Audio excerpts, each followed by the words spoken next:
There's a lot of giants already in the industry that you're going to have. But if you carve out a little niche here, if you're the landing page creator guy, right? If you're the whatever niche that you carve out, I think you can build a name for yourself in that niche. Hey, podcast listener, you're about to discover insider tips, tricks, and secrets to making more sales and converting more prospects into customers with email marketing.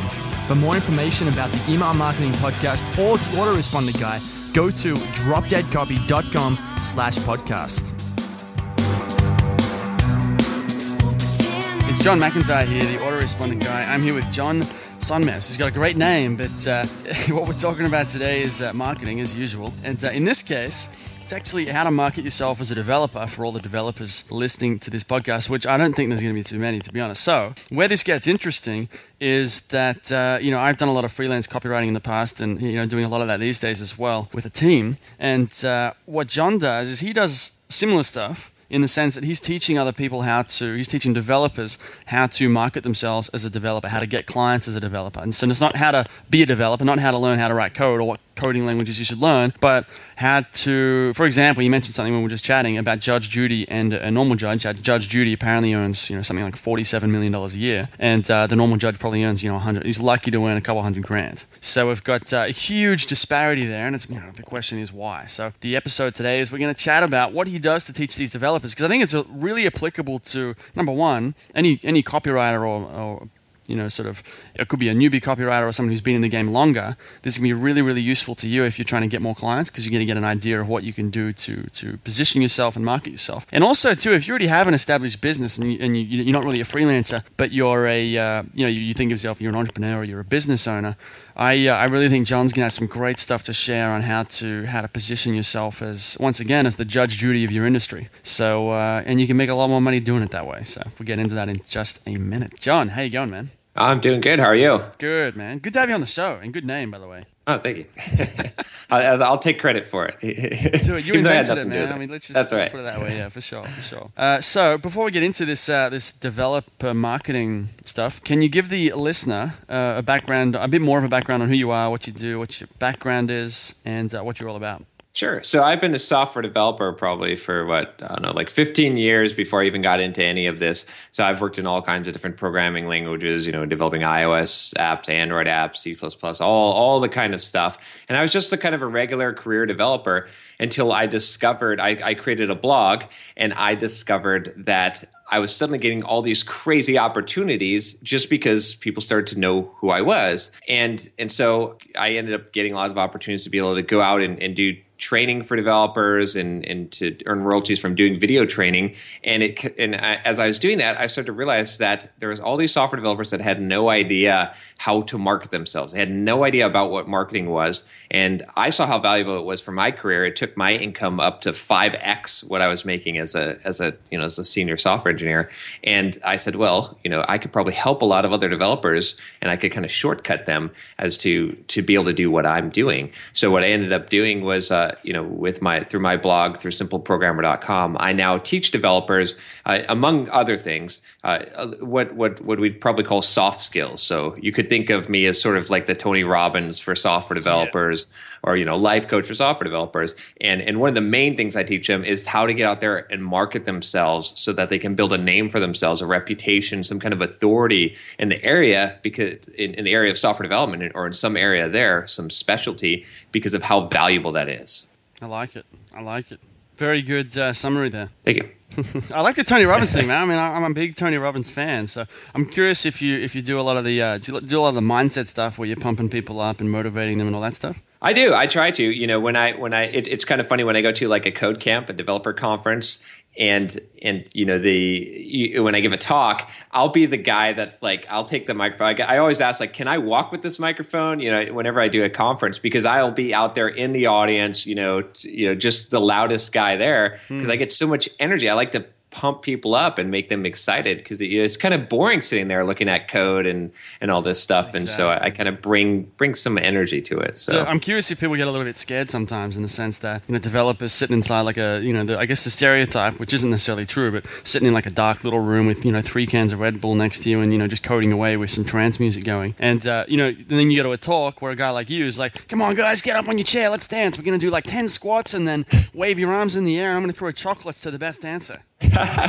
Yeah, I think there's definitely a little bit of a shock factor there, and so honestly, some people do walk out, right? That's how I know I'm doing a good job, when some people are like, "Whoa!" When you've made someone walk exactly. Out. Yeah, I like it. All right, so that kind of paints a good picture. So let's get into this: not how to be a developer, but how to market yourself as a developer. To kick it off, what would be, how would you like to frame the discussion? What's sort of the most important thing? How would you sum it all up in terms of how to position yourself, how to market yourself as a developer, and that also transfers to other skills like copywriting? Right. Okay. So I would say, first of all, that, everything that I do and help developers with, I choose developers because that's my niche, right? That's who I know, but it applies to anyone, right? If you're a doctor, if you're a copywriter, whatever it is, this idea of marketing yourself, I think the same exact concepts, the same soft skill concepts are going to apply. So we could pretty much just talk about that in general, and like, what is the value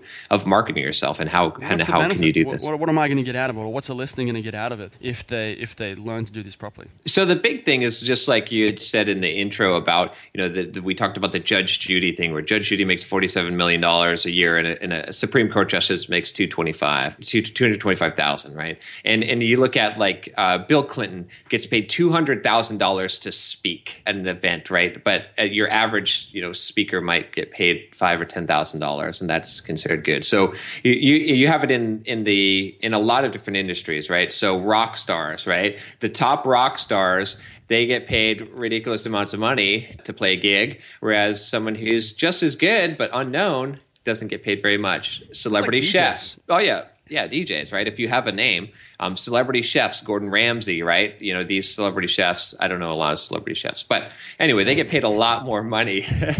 But the thing is, you get to this point where you say, okay, well, is it because they're so much more skilled than the ones who get paid less? Is Bill Clinton so much of a better speaker than your average speaker at a conference? No. The answer is that he has a name, right? If you build a name for yourself. So that's where the whole marketing yourself comes from, is there's this sort of equation which goes skills times marketing equals money, right? And so you have to have skills, right? If you're a copywriter and you can't write copy, if you just sit there and you have no skills at it, then it doesn't matter if you market yourself, right? Because then you're going to be a fraud. So you don't want to be a fraud. But if you have skill, and it's a decent amount of skill, it's probably better to invest your time marketing, learning how to market that skill so that you build a name for yourself, than it is to increase that skill by an incremental level. You get into that 80% bracket of skill level, what gets you the 5 times 10x pay, 100x pay is not getting more skill. What it is getting a name, And in the copywriting industry, right? People like Bob Bly, and a lot of the guests that you have on the show, right? They have a name, and that's really what ends up causing their bill rate to be so high. So one objection though that I'm gonna voice, because I imagine that, like, if I was listening to this, I'd be thinking, well, that's great for Bill Clinton or Judge Judy or the rock stars out there. The problem is, I'm not the president of the United States, and I'm not some TV superstar, and that's going to take years and decades and all that. I just want to make a little bit of money now so I can quit my job. Right. So here's the thing with that, right? So you don't have to have a lot of fame, right? You don't have to be your ultimate super rock star that's in a big area, right? So you could be the big fish in the small pond, and you get the same effect. So, for example, you've niched yourself pretty well being the autoresponder guy, right? And so, when I think about email, maybe I'm listening to your podcast so much, but I think that you're penetrating multiple circles, because I hear about you from other people, right? I've heard you from multiple channels that I follow in the copywriting and the marketing space. So I know I've associated your name with being the autoresponder email guy. And And that's a huge value in my book, because now, other people that are thinking that same way, that's going to allow you to charge a higher premium than someone who is just a generic copywriter and doesn't have and they're going to have a hard time. I mean, if you want to be known for being a copywriter, you're going to have to, there's a lot of giants already in the industry that you're going to have. But if you carve out a little niche here, if you're the landing page creator guy, right? If you're the the email marketing guy, like that autoresponder guy, or if you're whatever it is, I'm the customer testimonial guy. I can help you put the best customer testimonials. I can help you craft those. Whatever niche that you carve out, I think you can build a name for yourself in that niche. It's funny because it was 2 years ago when these were the thoughts that were going through my head. It was some marketing training that I'd been going through, and it was like, all right, so step one when you work with any business is you got to help them create a USP. Because if they don't have a USP, then they're probably going to be differentiating on price, which means that the buyer goes to the cheapest price. It's the fastest race to the bottom. It's there's no profit in it. So I'm sitting there thinking, well, there's must be tens of thousands of copywriters out there, and it's just getting more and more competitive these days. So you could be as good as John Carlton, or as good as Gary Halbert, or as good as if you go developers, as good as whoever the best developers in the world are. But because the field's been around for a certain amount of time, any field that's profitable is going to gradually get more and more competitive. And once John Carlton is John Carlton, no one else can beat John Carlton. And so you've got 5 or 10 of the best copywriters in the world. If there was if copywriting was like a new industry and there was none of the best, they weren't alive or that hadn't happened yet, then it probably wouldn't be too difficult for someone to come in, provided they had the skills, to become the next John Carlton. But because of the internet, because anyone can become a copywriter, there's a very small barrier to entry. You can't just be a copywriter. Exactly. Yep. Yeah, it's and you can. It's always best to be the big fish in the small pond, right? That's what, like, I tell developers when they say, "Oh, I don't want to pigeonhole myself." I say, "No. Be the big fish in the small pond right now. When you're the big fish, when the pond is too small, and you can expand to another pond. You can go lateral, make a lateral movement on your ladder, and you're at a higher rung in the ladder. And eventually, I mean, if you conquer enough markets, if you can build up a generic name, then you can become a great copywriter, a great developer without a specialty attached to you. But you got to start by conquering them. I mean, Amazon did this, right? I always tell developers, think of yourself as a business. So a lot of things that to market yourself personally is the same things that a business would do. And so, Amazon, they started off being the best bookseller, right? They were the online bookseller, and they conquered that market. Then they moved laterally into CDs and DVDs, which was a very similar market. And then they moved, and they kept on expanding until now they sell everything. Yeah. But if they started out trying to sell everything, they would have just flopped out. I mean, it's funny too with like PayPal. Some of these like household names these days. PayPal, if you read 0 to 1, a book by Peter Thiel, he talks about how when PayPal started, they weren't getting it. They really struggled to get traction, and they almost went bankrupt actually. And what they found there, they were trying different methods and different ways of marketing and positioning themselves. And what ended up working was they positioned themselves as basically a payment provider for people on eBay, and that's it. Exactly. They didn't worry about anything, and it wasn't just eBay people. It was like power sellers on eBay. So people doing volume on eBay, and there was a couple thousand of them, and they probably didn't know it at the time. It's always easy to connect the dots looking backwards. But how it played out is because they got the eBay power sellers on board, so then they had the volume to keep the business going, and then it expanded from there. It's like, all right, well, once we got the eBay guys, then it's probably like, all right, what other sites are similar to eBay that have a whole bunch of sellers that are struggling to process bank payments? And then we come in there, and then you gradually, as the brand grows, it starts to take on a life of its own, and people just talk about it. Like, it kind of gets to that. There's probably it's like a breaking point or a threshold, an inflection point. I don't know. There's a word for it. Tipping point is the word. And then it just, once it hits that critical mass, it's just the whole thing just on its own. Right. Exactly. Yeah. And I think that, that's the thing that someone should be aiming for is, just cornering a niche by itself is extremely profitable, and there's so much depth to it. I mean, if you can become the person, the name for some niche in a decent sized industry, you're going to make a lot of money. But then from there, that gives you the opportunity. It opens up the gates to be able to move over to another one or to a bigger circle, and then or to go mainstream. Like a lot of people who became really famous in general started off that way, right? They started off with something that they were, famous for, and then they in a very specific area, and then they expanded out. So. And one thing here that I'm thinking is that, like, because it's funny, in the last few years, I've had a lot of people who've kind of seen what I've done with the podcast and the emails and things like that. And, they've heard about me, say, like you, from other people. And they've kind of gone, well, I'm going to go be an email copywriter. And it's like, once someone's already done it, it's going to be very hard to do it again. Like, if they already own that. Now, I don't own the spot. It's a big market.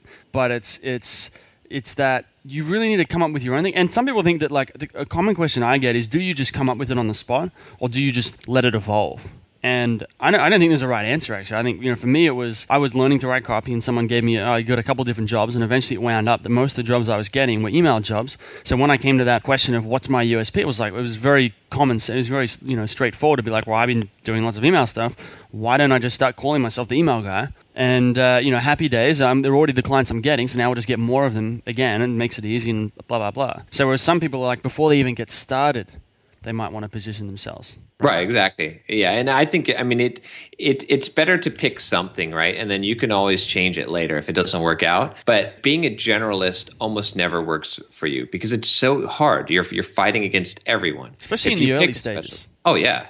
If you're a brand, like if you're Nike or I was talking to someone yesterday about the Starbucks marketing. And it's like Starbucks marketing is branding. It works. There's a reason these companies do it. They invest millions in it. But like a small business who's just getting started can't get the same success, the same results with it because they don't have the same brand firepower to put behind it. Exactly. Yeah. And as far as like getting your name out there, right? This is where I think it connects is like I think most people would agree from listening to us. Yeah, it's good to have a name and a niche, but how do you do that, right? And so the way that you do that is partially by that specialization gives you those opportunities. So like in the software development world, I say, okay, instead of being an iOS developer, you develop iOS apps, be the iOS developer that specializes in one control, or one specific aspect of it. Let's say that you know everything about iOS buttons and how to customize them and, all the ways that you can interact with buttons. I mean, it seems like a ridiculous example, but I'll tell you what, if you go that deep in that niche down, then when you try to pitch a magazine, like a developer magazine for an article, and you say, I'm the expert in buttons, like I can give you, they want that kind of depth stuff. If you try to speak at a conference, right, even without a name, because you're so specialized, they're going to want to hear this expert in this one very small area. Mm-hmm. It gives you all these advantages. Whereas if you tried to pitch, to speak at a conference and you say, I'm a really good software developer, and you have no name, or I'm a really good copywriter or whatever it is and you have no name, it's much more difficult. But if you can say, I solved this one very, very specific problem, it's so much easier to get people to invite you on their podcast, to get in a magazine, conference, right? To even a publisher to publish a book because you can declare yourself the expert in that very specific area. So it really lends itself to building the name, because you got to have these platforms, right? In order to build a name, people have to hear about you multiple times. That it's building a brand.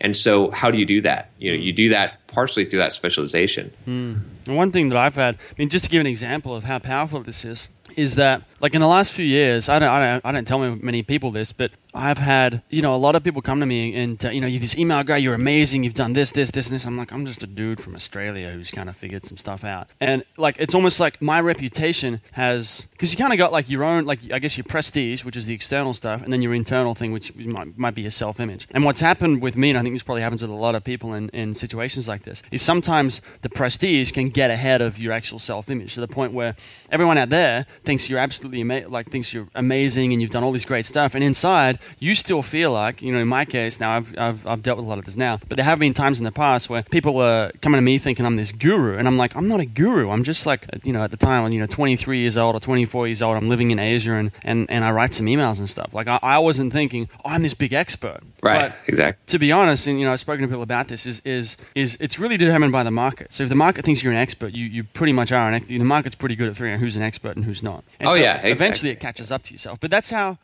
powerful it is. Oh yeah. It's the imposter syndrome, right? You feel that exactly. it's kind of cool because it means that the market is actually pricing you higher than you value yourself.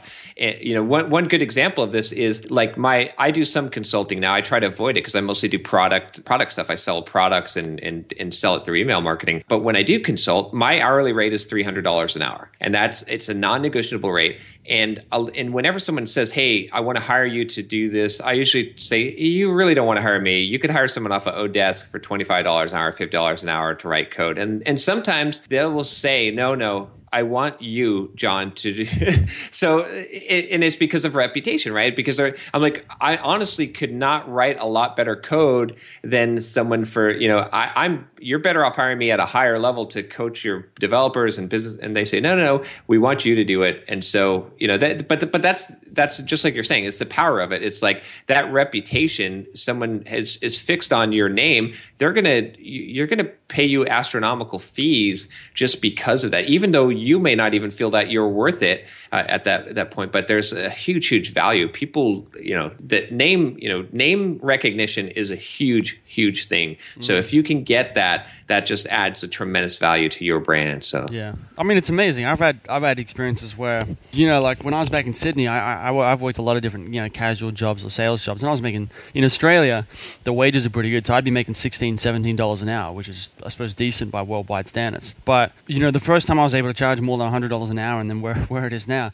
which is even more. It's kind of funny when I think I'm like, I dropped out of high school. I didn't go to university. I went to college and dropped out of college because I got bored. And then I just partied my ass off for about 3 or 4 years and didn't do anything. And now it's like, now that I've kind of, you study copywriting or study how to market yourself and sell yourself, I can go out there and charge, 10, 20, 30 times what I used to make like in 3 years. It's crazy. Exactly. Yeah, it's amazing. And you think about all these people, working their regular 9-to-5 jobs for 30 years, and you're able to make their salary in like a couple of months or so. Yeah. And it has all to do with the idea of if you can market yourself, if you can build a business where there's enough of a name recognition and it doesn't have to be a lot. It really doesn't. I mean, you don't have to be on primetime television, right? That level of, you just have to have in your circle, in your niche, enough of a name that someone, recognizes who you are. And there's usually plenty of business right there. So, right. And people think that, like, because I reckon someone might listen to this and think, well, it's easy for you guys to talk, right? You've got a website and a podcast and like a personal brand. It's like, well, yeah, like anyone can do that. People think like exactly. The podcast that I've done is that like I created a product a year ago. No one gave me permission to create the product. I was just like, oh, well, I know how to write copy and I can probably give some advice that's at least half decent on how to write an email autoresponder. And so I made the product and then started doing the podcast. And it's sort of like people are waiting for themselves to be like, they're waiting for everyone to say, all right, you're an expert. And then they think that when that happens, then they can go off and be an expert. Instead, it's actually the other way around. If you want to be an expert, you got to start just calling yourself and thinking of yourself and acting like an expert now. And then over time, people are going to gradually think of you as an expert. Exactly. In fact, I always use that concept. I call it acting as if, or the fake it till you make it, right? This idea that you act as if you already are, act as if you're this person, and then you'll become this person, and people will believe it. You bring the authenticity. It's the idea of having these strong convictions, but held loosely. You believe this thing, but you're willing to be challenged. And if you keep that mindset, then you can speak with authority without being, hard-headed. And I think that's one of the key things. And like you said, anyone can do this, right? So to give some practical advice here, what I would say is someone starting out, if they wanted to market themselves, to be able to build a name and a brand, the key thing is, first of all, to pick a specialty, right? So you got to pick some kind of a niche. You got to, don't worry about being pigeonholed. Pick something. And then the lowest barrier to entry in my mind is a blog, right? You can just set up a website and start blogging. And if you start blogging every week on the topic, you're gonna start positioning yourself as an authority in that area. But then, there's other things you can do, right? So a brand becomes powerful when people recognize it multiple times. So for each person, I think we could probably go out there and we could look at all the different kind of channels that we consume. So, I watch YouTube videos, I listen to podcasts, right? I read magazines. magazines, I read books, right? All these different things. How can you get, I like Pat Flynn's approach. He says, from Smart Passive Income, he says, be everywhere. And that's what I think is like, if you want to really build a name for yourself, be everywhere. Show up. When someone does a Facebook search, when they do a search on podcasts, when they look on YouTube, when they search on Google, they should find your blog posts, your videos, your podcasts, or you being interviewed on podcasts. That's a surprisingly good way to market yourself. In the developer community, I think I've been on just about every developer podcast that there is. And I just, emailed the podcast host and said, hey, can I come on and talk about this specific thing? Now you're on a marketing podcast, man. You're getting famous. Exactly. But yeah, I mean, it really is something that is very approachable. I think most people don't ever realize that they could build up credibility and reputation. And it's not that hard. Just think about all the different channels that exist out there that you're currently consuming and see how you can get on those channels and put content out on those channels. Another approach that I personally take is I say, I give away 90% of what I do for free and I charge for 10% of it. And by creating a lot of value for people, the whole Zig Ziglar thing about, if you want to, if you give enough people, give enough people what they want, you'll get what you want. Right, whatever the exact quote is, but that idea I think is very, very powerful, and it's very true. If you can affect 1 million people's lives, you're going to make $1 million. Okay. I mean, the cool thing here is that, because we're like, well, if I do a blog or if I do a podcast or if I do YouTube, I don't know what to write about. And it's a bit like, the way I think about it is it's before you've done it, it's really funny, because before you've ever done this, before you've had success in this area, building some sort of brand like this, it's really hard to imagine that it's going to work. It's kind of like that. Yeah. You just put it off. You don't really grasp the gravity of the opportunity. And an example of this is I've been reading this book called Bold by Peter Diamandis on a whole bunch of future technology that's coming out, like 3D printing and robotics and all that. And he talks about it like exponential. He calls it exponential technology. And what's funny is our brains have evolved to be very linear thinking. So that's thinking that, if you add, 1 + 1 = 2, plus another 1 is 3, plus 1 is 4, plus 1 is 5, and things like that. That's linear thinking. And it's in a straight line if you plot it on a graph. And so that means it's like, well, if to this year I earned $100,000, next year I can earn 110, and the year after I can earn 120. But what happens when you go exponential is this is where you go 1 times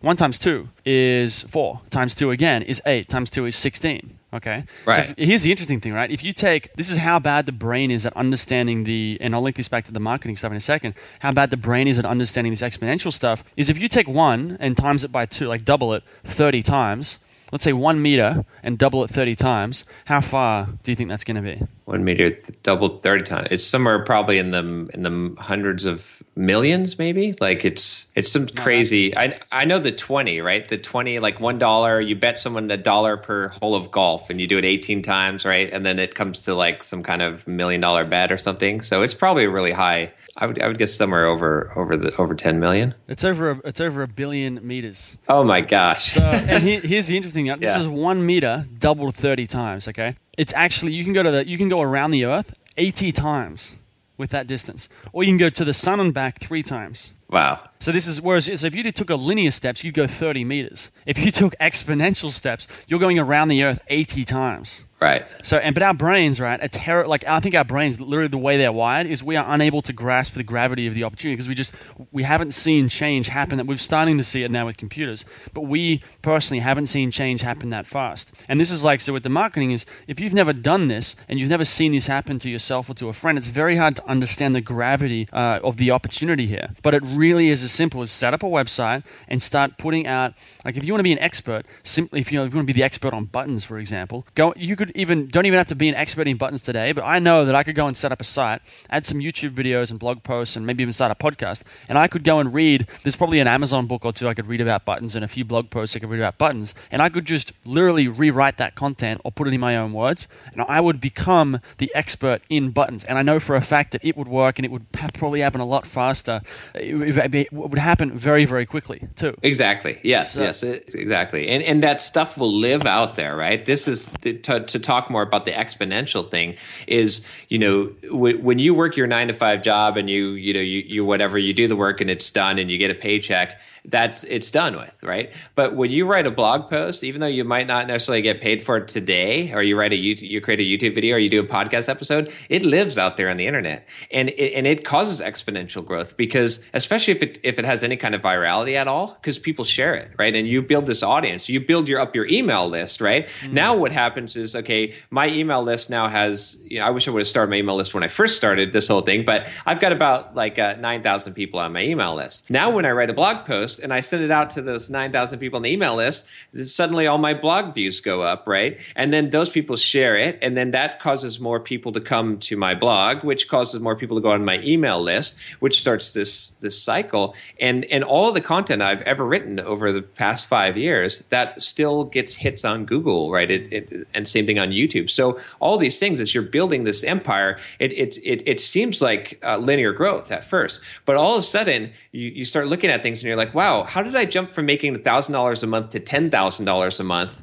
And then pretty soon you're like, wow, I could actually see where I could make $100,000 a month. Like if you asked me, way back when, I would have said, no way. But you can almost see it. But when you're first starting out, because even exponential growth is it looks so small, right? When it doubles 1 to 2 to 4 to 8 to, until it hits 15 doubles, you don't realize that this is a rocket ship taking off. And that's how it is with creating, for me, for creating content out there, is you'd grow like that. Crazy how it works too. Like it starts off, it's a bit slow at first, and you kind of see, you start to, you get an email here, an email there about, can you design someone's buttons? And then 6 months down the line, it kind of picks up a little bit more, and then, it's not sort of like it goes, you go from, 100 people knowing you to 200 people in a year. You're probably going to go from 100 to 1,000, and then in year 2, because you got 1,000 people sharing it, you don't go from 1,000 to 2,000. You go from 1,000 to 10,000. Exactly. You said. And then once you got 10,000, then it's the same thing, because you've got 5,000 customers now, for example. Now you even grow even faster. You grow even faster. You grow even faster. And so it's crazy how this stuff works. Yeah. And you do the same amount of work, except now you're getting paid a lot more. Especially, some things don't scale, right? If you're billing yourself out hourly, right? You should eventually build some kind of a product so that you can scale. Because if you have a product and you're creating content to market that product, it's the same amount of work, right? For a huge amount of money as your audience grows, right? The amount of money you make grows, even though the amount of work doesn't, because it takes the same amount of work to be able to keep producing the podcast or keep producing the thing, and you're getting higher sponsors if you have sponsors for a podcast, right? Mm-hmm.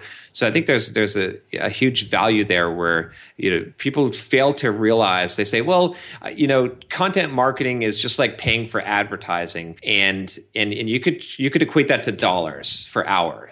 And it's not the same, because at one point you might say, yeah, it's the same. I looked at the time it took me to write this book or to make this course, this digital product I'm selling, and I paid myself $75 an hour. I could have billed, freelancing rate at a higher rate. But what they don't recognize is that you build that asset once, and then as your audience grows, all of a sudden now you're making $1,000 an hour on work you did 5 years ago. Mm-hmm. Another interesting thing too is with the content. I was chatting to someone recently about how it's less and less online. It's getting harder and harder to basically get an ad on Facebook or Google AdWords and send it straight to a sales page and get someone to buy something. So what's happening is that the strategy that a lot of people are using, and I've used this before, is you advertise the content. Yep. So you post a great blog post and one of these content pieces, advertise that, and then let that run for a while, and then put what's called a retargeting pixel on that page. And then you follow people around the internet with your ads, because once they've seen a piece of your content, they're probably going to be quite interested in buying something later. And what you could also do is have a retargeting funnel. So first thing, you advertise a couple of different things. Then let's say you might have a 5-step retargeting funnel where if they haven't seen you before at all, they get one article. Once they've seen that article, they get the second article. And so you gradually expose them to your brand 4 or 5 times before you ever try and sell them something. So by the time you get to them, you say, here's the pitch. They're going to be like, I already know this guy. I don't even need to read the sales letter. Exactly. Yeah. Yeah. And that's a key, right? That, especially like you said today, is having that, building up that brand and that trust is the thing that's going to sell. For example, my product on how to market yourself as a software developer. One of my first experiences was I tried doing AdWords, paid AdWords to send people to the landing page. And the conversion rate was like 0.01% or so. It was like ridiculous. Like I think I got one sale. Like my cost per acquisition per customer was like $300 or $400. It was like ridiculous, right? And then I started doing an email course, like a 3-week email course, and marketing to my list. But this 3-week email course, I would take people and they would get on there. And after 3 weeks of getting valuable information from me through my email course, at the end, there would be a call to action to buy the product, and it gets a 10% conversion rate. So it's like so much more powerful to get that multiple exposure, to build those relationships, than just trying to cold sell people. Is just, it doesn't, maybe it worked like that 10 years ago, but it doesn't work today. You have to build a brand and a reputation. And if you can do it, if you can hack it to make it quicker, like you said, with the retargeting pixels, then that makes sense. And a lot of people aren't savvy, right? They're like, this is weird. I keep on seeing this guy showing up everywhere. He must be a big name. Exactly. They have no idea. Yeah. One way I've thought about using this, I haven't done this yet, but one thing I wanted to do is take, like, say you go to a conference, right? You go to some, I don't know, it could be like a marketing conference or one of your developer conferences, right? And, you're a speaker or whatever, but instead of just rocking up at the conference and doing your talk, what you could do is go and scrape the list of attendees somehow, just try and get a list of it, drop it into a custom audience on Facebook, and then run, 4 weeks out, you run one piece of content. 3 weeks out, you run another one. So by the time you get to the conference, these people who are about to hear you speak, they've seen, but this guy, John, he's everywhere. Now I get to see him at the conference. He's like Tony Robbins or something. Yeah, that's a great idea. I love that. If you can just you just got to bribe the conference organizer to get that list. And then, that would work really good. Your session would be packed, like all the other sessions are empty, and like yours is just busting out the door because people are primed. You've primed them for it. Like an advertising autoresponder, that you'd be exposing. There'd be a case study in there. They'd be like John Sonmez, the new Tony Robbins ? Would be one of the articles, for example. And you'd have these different, and you wouldn't even have to advertise your stuff. Like I would, if I was going to do this, I'd be having like something on, like I'd be having other people's sites for the first use. So they're not even hearing from me at first. They're hearing from like some, other guys in the industry. So for example, say like, who'd be a good, like say like John J. Abraham interviewed me, for example. So right. A lot of people in the marketing industry know him. What would be cool is like getting an interview on his site that's with me. So he's interviewing, and that'll be the first piece of content, because then the people's first exposure to me is that, he was getting interviewed by J. Abraham. Okay, he's a big dog. And then there'd be an interview from someone else. Then there'd be a case study. And then finally there might be an article from me where I'm talking. And so it's like an indoctrination. This is like how to build a cult around a cult following. Right. Exactly. Yeah. But you can see, obviously there's a huge amount of power in that, in building that brand, whether you can do it through a hack or you can do it organically through over time. Like, this is the thing, is like you can immediately see the value of doing that. And so many people don't do this. This is what I don't understand is, in the software development community, I'll let the software developers get off the hook a little bit because, hey, they're programmers, like you said, sitting in their office cranking out code. They don't realize how valuable this is. But in your audience of copywriters, of marketing people, man, you got to be marketing yourself for sure. You got to be building a brand around yourself. Otherwise, what are you doing? Exactly. So I think I think it's been a good conversation, man. Really cool stuff. Before we go, can you, if the listener wants to learn more about you, or maybe even pick up one of your training products, because it sounds like it's relevant to, even if you're not a developer, it sounds pretty relevant. So where's the best place for them to go and learn more? Okay, so I've got two things for you. So one of them, and I'll just do a flat giveaway. I just published a book called Soft Skills: The Software Developer's Life Manual. And little secret here, it says the Software Developer's Life Manual, but it's not specifically for software developers, right? This advice, I'm picking my niche, but I've got a ton of stuff in there. I outline how I retired at 33, the exact steps that I took to be able to financially retire, and tons of productivity hacks and just things that will help you in your career, soft skills, basically. And I'll give away a copy of that book. In fact, a signed copy to someone who comments on this post, this episode? Do they have the ability to comment on your episodes? They do. They can get the show notes at themcmethod.com. There we go. There will be comments, okay. And they can pop something in there. A signed copy.